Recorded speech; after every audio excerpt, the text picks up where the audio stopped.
Boa tarde, amigos e membros da classe Ciência e Defesa da Fé. Sejam bem-vindos a mais um estudo nessa tarde de domingo, quando estaremos abordando o nosso tema, a existência de Deus e o design inteligente.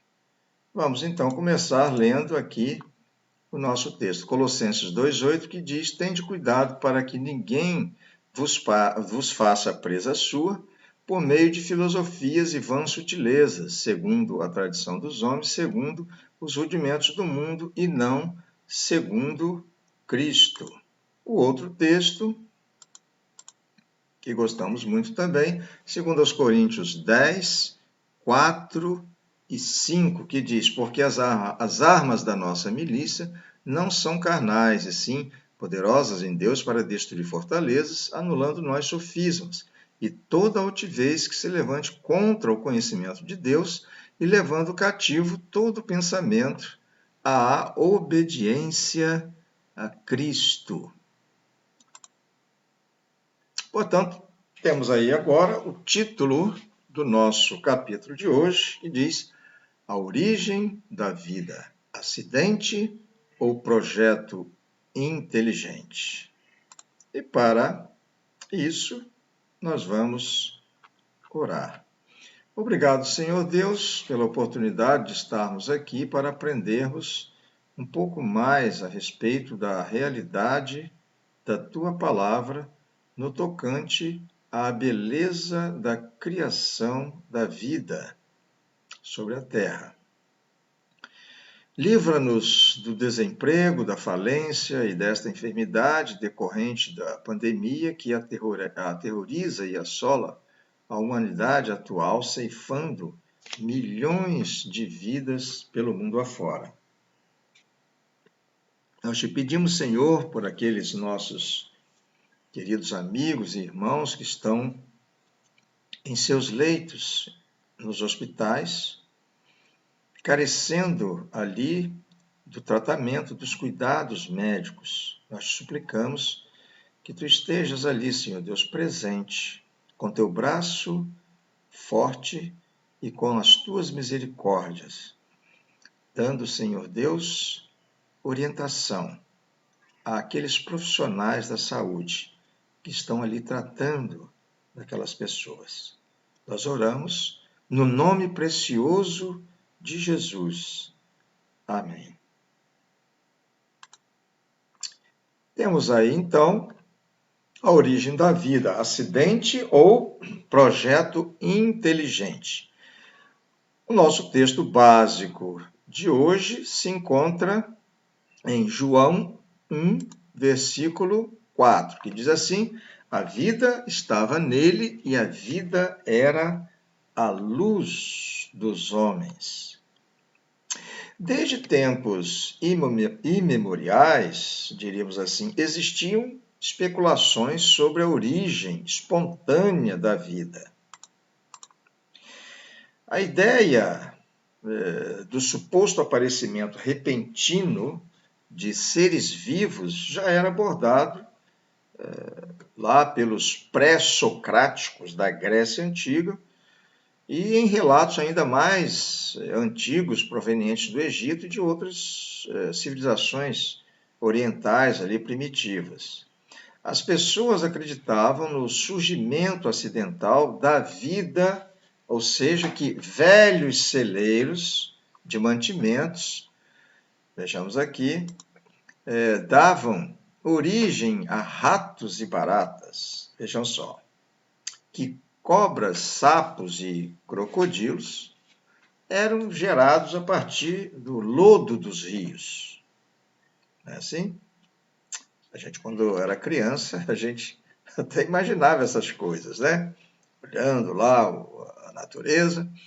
Muitos aceitavam a ideia de que pequenos organismos forneciam evidências de que a vida pudesse, de alguma forma, brotar naturalmente. E que se um pedaço de carne, por exemplo, fosse deixado exposto por um determinado tempo, entraria em decomposição para gerar vida. ao fervilhar em vermes. Bom, essa interpretação sobre a origem casual da vida ficou conhecida como, vejamos, a hipótese da geração espontânea, ou da abiogênese, ou seja, a origem não biológica da vida a partir da matéria bruta. Embora Darwin não tenha pretendido explicar a origem da vida em seu livro lá de 1859, mas apenas a origem das espécies, a partir de algum tipo de vida pré-existente, os seus seguidores têm mantido a crença de que a vida sobre a Terra surgiu espontaneamente, através de reações químicas aleatórias e, portanto, totalmente ao acaso. Diante desse quadro, não podemos deixar de formular as seguintes questões. Como a vida realmente surgiu? De que maneira substâncias inorgânicas inertes poderiam gerar vida? Poderia a não-vida produzir vida ao acaso? Enfim, a geração espontânea já foi provada? É estranho que os neodarwinistas tenham insistido nessa ideia, tendo em vista que, a partir do século XVII, essa crença começou a ser questionada através dos trabalhos de cientistas, como, por exemplo, o italiano Francisco Redi, lá no século XVII, e também o francês Louis Pasteur, já agora no próximo século XIX. Redi, que era médico, ele rejeitou a geração espontânea ao realizar pesquisas sobre a origem de insetos, onde observou que a ideia do surgimento fortuito da vida estava completamente errada. Ele mostrou que as larvas e vermes que supostamente brotavam, entre aspas, da matéria em putrefação, ou seja, em decomposição, eram, ao contrário, provenientes do meio externo, através de ovos depositados pelas moscas, como nós vemos aí na nossa figura. Apesar do sucesso das experiências de Redi, a ideia da geração espontânea já estava demasiadamente enraizada para ser facilmente descartada de um momento para o outro. Assim, esforços ainda foram feitos por defensores da teoria da abiogênese, no sentido de mantê-la, de alguma forma, em consideração. Porém, somente na última metade do século XIX é que toda a questão foi finalmente resolvida, graças ao trabalho deste cientista, aí, Louis Pasteur, que coube a ele, que era um cientista cristão, refutar conclusivamente a abiogênese, ou seja, a geração espontânea da vida.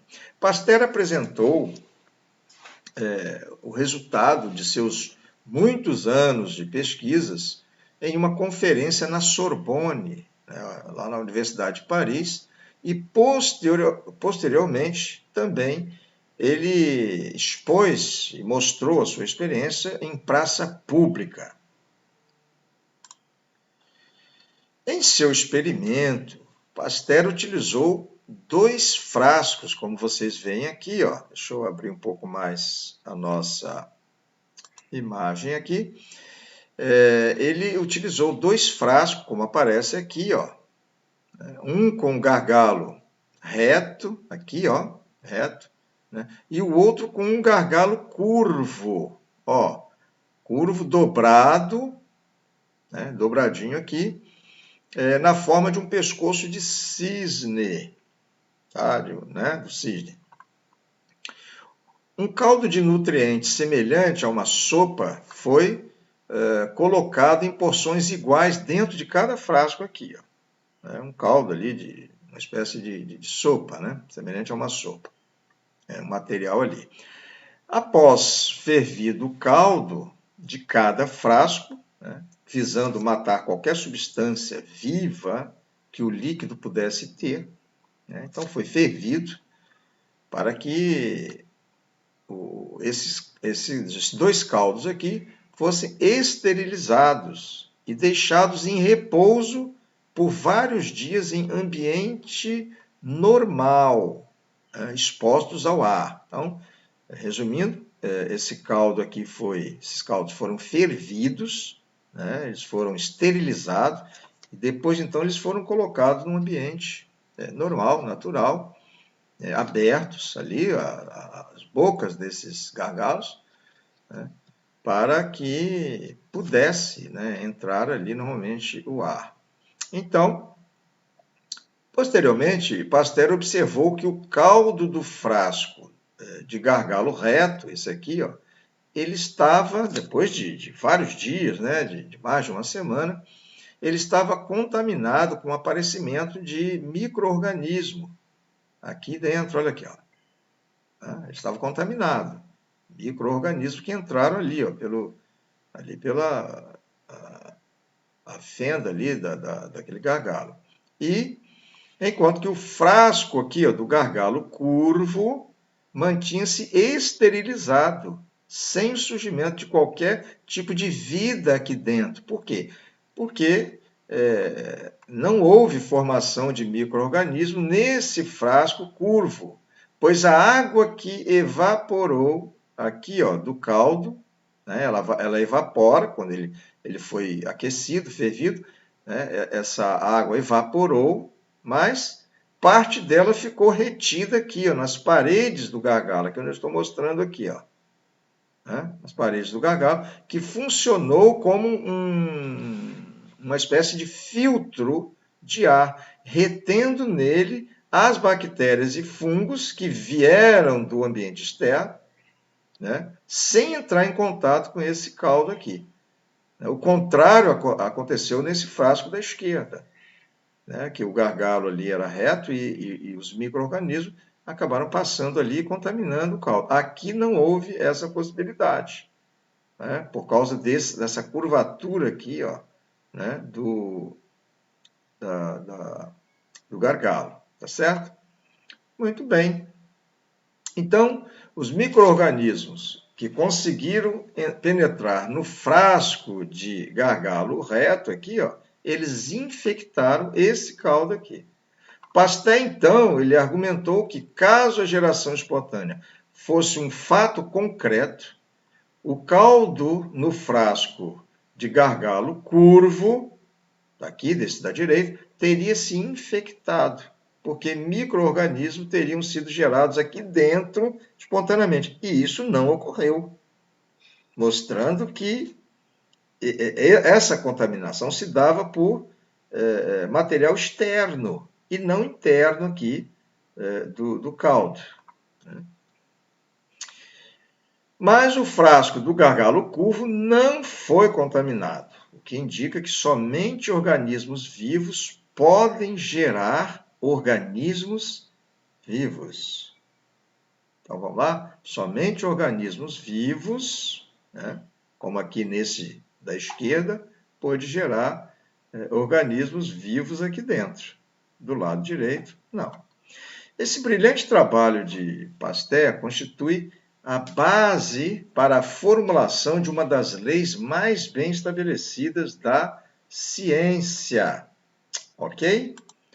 E ela é conhecida hoje como a lei da biogênese. Veja aí. Esta lei afirma que vida provém somente de vida. Portanto, ela não provém de matéria inanimada de forma alguma, somente de vida. Ou seja, só a vida pode gerar vida.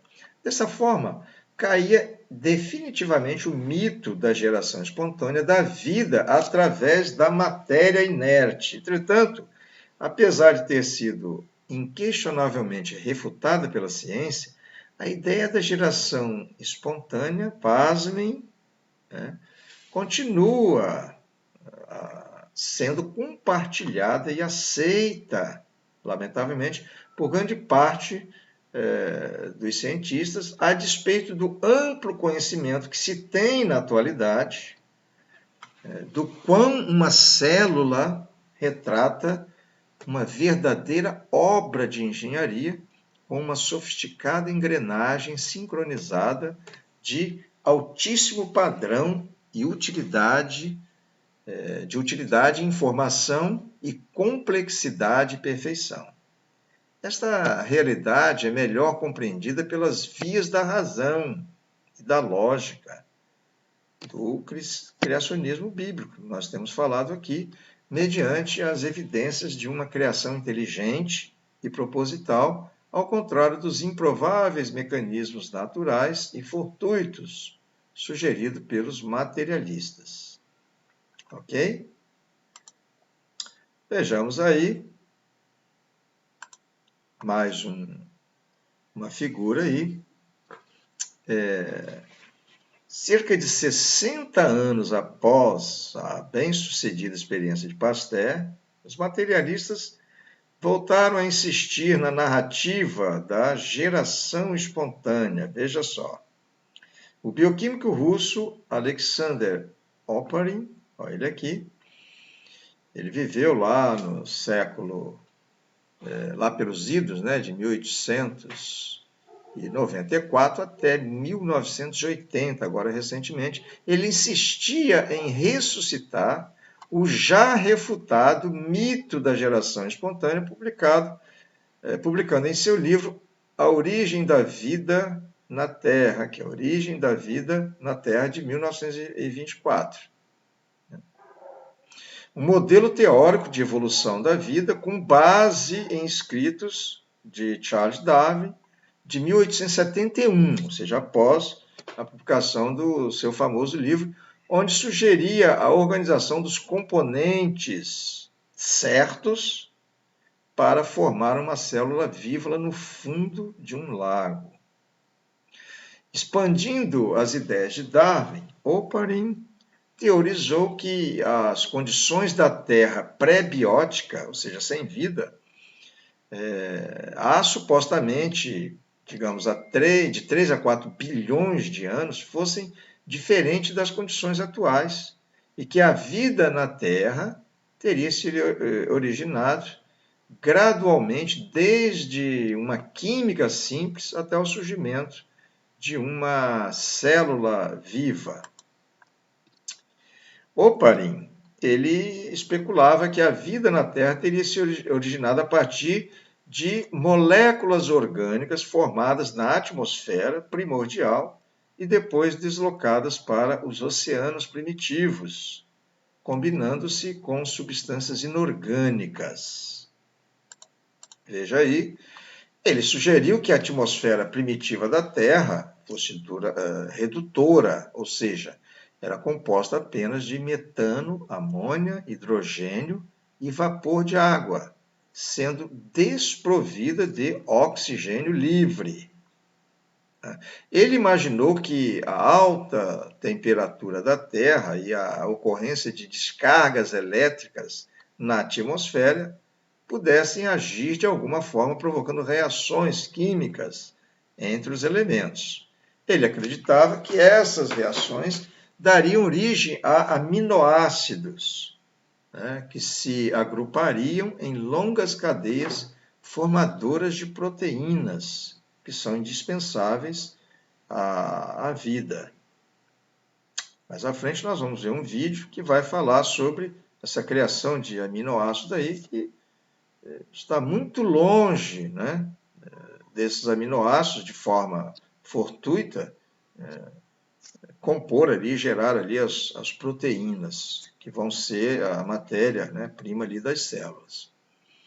Muito bem. Na sequência, o que aconteceu? Tendo em vista que Oparin não conseguiu provar empiricamente a sua teoria, em 1953, o químico e estudante de pós-graduação, chamado Stanley Miller, ele viveu lá de 1930 até agora recentemente, 2007, Trabalhando no laboratório da Universidade de Chicago, ele decidiu colocar em prática as propostas de Oparin experimentalmente. O aparato utilizado por Miller, composto por um sistema de 2 balões de vidros interligados por tubos. Os tubos e também um bico de Bunsen, uma bateria ligada a eletrodos, um condensador e um tubo de ensaio.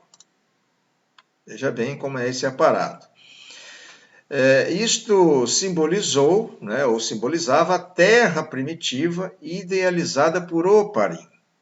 Miller, então, simulou a suposta atmosfera inicial e contendo a mesma mistura de gases composta por metano, amônia, hidrogênio e vapor de água. E, claro, fez vácuo no sistema a fim de desoxigená-lo, ou seja, tornando-o sem oxigênio livre, como sugeriu Oparin.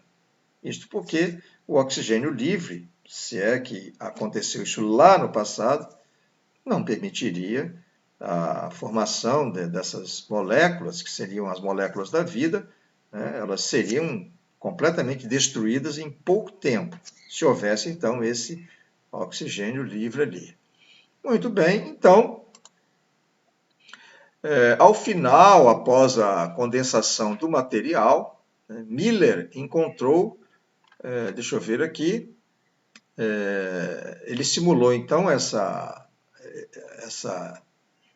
nesse experimento, essa suposta criação de vida. Ele então ferveu a água aqui, nesse tubo menor, nesse balãozinho menor aqui embaixo, e o vapor percorreu aqui todo esse caminho aqui até atingir esse balão maior, onde os gases ali, supostos da atmosfera redutora, foram submetidos à descarga elétrica aqui, através dos eletrodos, durante aí o período de 1 semana. Ao final, após a condensação deste material, Miller encontrou uma substância escura aqui embaixo. Aqui embaixo, ali, uma substância escura, semelhante à piche formada na base aqui do vidro. Ao analisar a mistura de elementos químicos dissolvidos na água, ele identificou apenas 4 tipos de aminoácidos, dos 20 encontrados numa proteína. Apenas 4. Na sequência aí, nós temos uma outra figura mostrando exatamente esse aparato aqui, o tubo menor, a água aqui, vai ferver essa água, o vapor vai subir, vai entrar aqui, vai haver descarga elétrica, gases, aqui, uma simulação de gases ali da atmosfera primitiva, Deixa eu abrir um pouquinho mais aqui para vocês. E aqui tinha uma saída e entrada de água, para refrigeração, e aqui embaixo, os componentes orgânicos que se acumularam aqui, no caso ali, alguns poucos aminoácidos.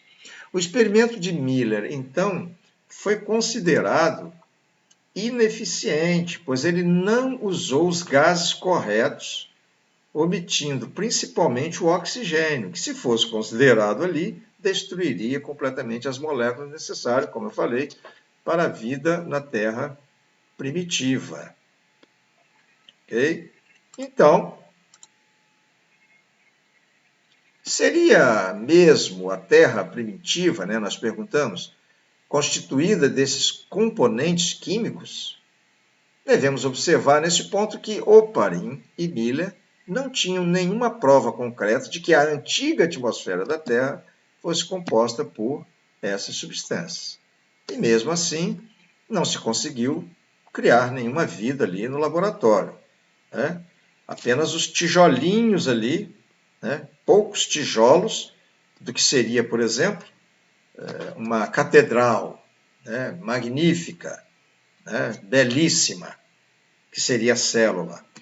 Nesse caso, apenas foram ali o começo dos tijolos, mas nada, algo próximo de uma célula, ou seja, de vida. O experimento de Miller, então, foi, como eu falei, foi considerado bastante ineficiente. E aí nós vamos tentar responder a essa questão aqui, mostrando para vocês um vídeo agora que vai tratar desse assunto. Espero que vocês gostem aí bastante dele. Vejamos aqui. Vida a partir de uma matéria não viva. Tudo parece tão plausível. O problema é que, na Terra primitiva, a complexidade interna necessária para sobreviver seria enorme. Porque a vida, como a conhecemos, é caracterizada por máquinas celulares e muitas delas. E se você tirar esse hardware essencial, a célula deixa de existir.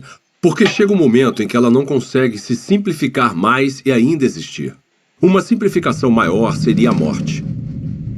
Costumamos ouvir críticas como: você não pode projetar a biologia celular moderna no passado. Porque o que quer que tenha sido a primeira célula, ela era mais simples do que o que vemos hoje.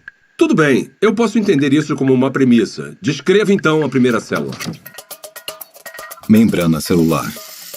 Para ser a célula viva, você precisa de uma barreira, uma membrana que a proteja do resto do ambiente. Essa membrana precisa permitir seletivamente a passagem de nutrientes específicos e matérias-primas necessários para combustível e energia. Você também vai guardar grandes quantidades de informação genética em cadeias de espiral de DNA. Essas instruções detalhadas para a vida são copiadas com uma precisão notável. Então, em fábricas chamadas ribossomos, essa informação é convertida em cadeias de aminoácidos e proteínas. Replicação celular. Por fim, você vai estar equipado com tudo o que precisa para reproduzir as gerações futuras de células.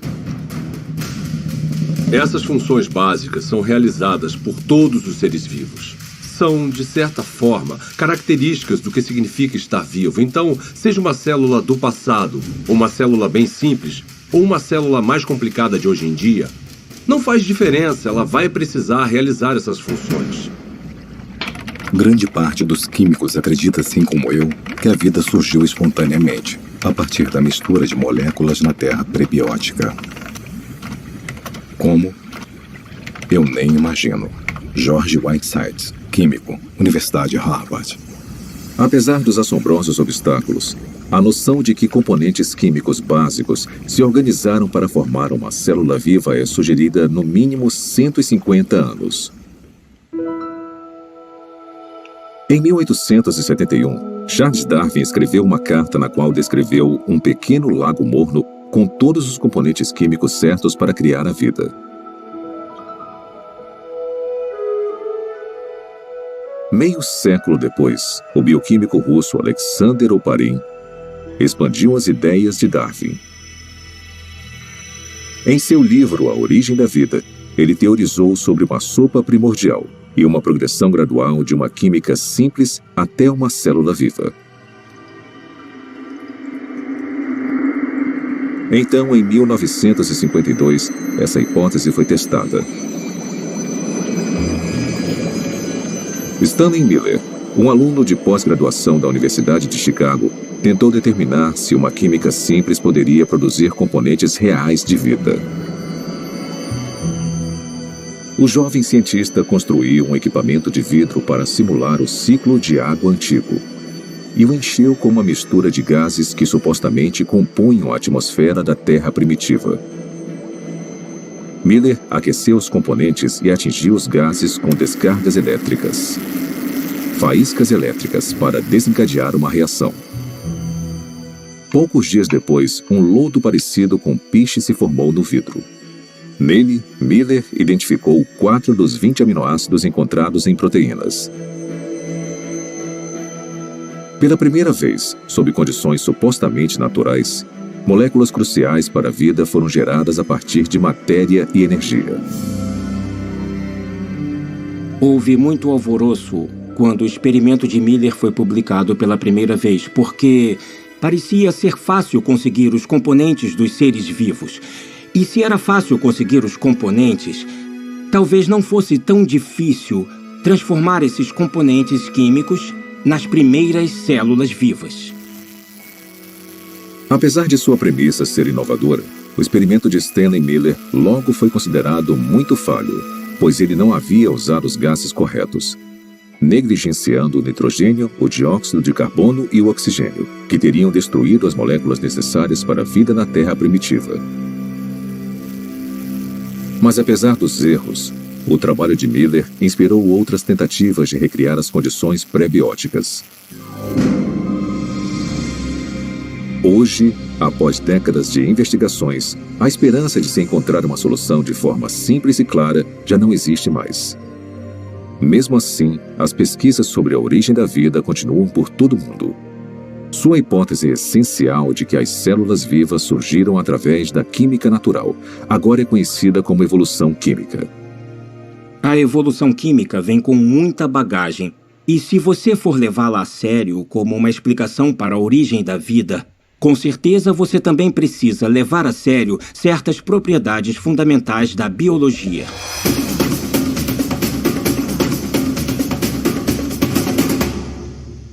As moléculas envolvidas na vida não têm inteligência, não têm previdência. Elas não têm como saber o que precisam fazer depois para então conseguirem se transformar em química orgânica.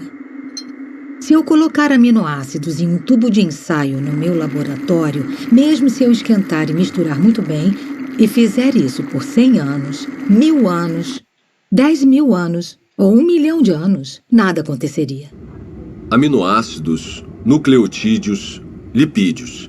Sozinhos, eles não representam a vida. São inertes. Não se reproduzem, não guardam informações. De certa forma, são ingênuos. Eles não acordaram um dia e falaram: "Ei, vamos nos juntar e construir uma célula que consiga se replicar." Isso não aconteceu. A química por si só é indiferente ao fato de algo estar vivo ou morto. A seleção natural não funciona para criar a primeira célula porque a seleção natural não consegue operar em nada a não ser que tenha alguma forma de herdar e monitorar mudanças e de escolher o melhor sobrevivente para avançar. Para ter alguma seleção, são necessárias células. Então, se você quer explicar a origem das células, você não pode usar a seleção. Porque a seleção exige a existência da mesma coisa que você está tentando explicar. A seleção natural tem que funcionar sobre uma célula que tenha um sistema genético e que seja capaz de se reproduzir. Sem isso, a seleção natural é completamente irrelevante. A auto-organização é a ideia de que os componentes químicos podem se organizar sozinhos de forma a se transformarem em objetos ricos em informações e com um propósito. As moléculas e os átomos podem se auto-organizar em um certo sentido. O sal seria um exemplo. No sal, tem íons de sódio e de cloreto, e eles interagem uns com os outros porque têm cargas positivas e negativas. Então, essa afinidade natural leva à formação de cloreto de sódio, cloreto de sódio, cloreto de sódio, que pode se compactar de uma forma estereotipada para criar um cristal. Os cristais de sal são a mesma coisa, repetida várias e várias vezes. Se um cristal de sal fosse um livro, seria um livro com uma palavra só. Geometrias com repetições regulares como essa não carregam um tipo certo de informação. Informação que você precisaria para criar uma proteína. A sequência que vemos em uma proteína é altamente irregular. Não tem como prever qual vai ser o próximo aminoácido com base nos que já apareceram. Então, a auto-organização que nós observamos no mundo natural é o tipo de processo errado para a construção das estruturas ricas em informações dos seres vivos. Quando você elimina a seleção natural e a auto-organização e percebe que as moléculas não têm a habilidade de pensar ou se programar de forma alguma, o acaso volta à questão. E os cientistas odeiam o acaso como explicação para a origem da vida. Acaso? Por que o acaso é uma opção tão insatisfatória? Talvez porque muitos analistas fizeram as contas e entendem a grande improbabilidade de sucesso.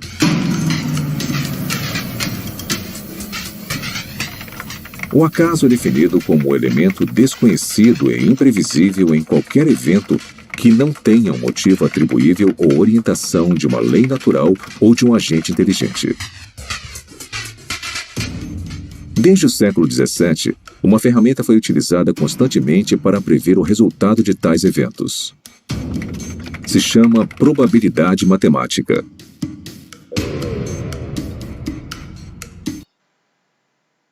Muito bem, aí está. Então, no próximo estudo, nós estaremos abordando essa probabilidade aí, que, como terminou o nosso vídeo, essa probabilidade matemática, para verificarmos o quanto impossível é a vida ter surgido na Terra por obra simplesmente do acaso. É espantoso que, à vista, né, de todos esses fatos que nós temos vistos aqui, destacados homens de ciência hesitem em reconhecer que as evidências da criação do universo e da vida apontam de modo inabalável na direção do Criador, que tudo fez com desígnio e poder. Como vida, vamos ver aqui, como vida provém de vida, como nós vimos, a lei lá da biogênese, somente o nosso Criador, que é a vida, pôde criar vida. Concordam comigo? Mas a Bíblia, ela nos diz o seguinte, João 1, versículos de 3 a 4, todas as coisas foram feitas por intermédio dele, e sem ele, nada, absolutamente nada do que foi feito se fez. Nele estava a vida, e a vida era a luz dos homens. Amém? Então, chegamos assim ao final do nosso estudo de hoje. Espero que tenham gostado. Participem aí do nosso chat. Coloquem aí as suas mensagens, suas observações. E aí, a partir de agora, estaremos finalizando com aquele texto, 1 Pedro 3,15, que diz: antes santificai a Cristo como Senhor em vossos corações, estando sempre preparados para responder a todo aquele que vos pedir razão da esperança que há em vós. Portanto, tenhamos todos aí um ótimo domingo. Aliás, este domingo, 9 de maio, em que estamos comemorando aí o Dia das Nossas Mamães. Ok? Um forte abraço a todos e até o próximo estudo, se Deus assim nos permitir. Até lá!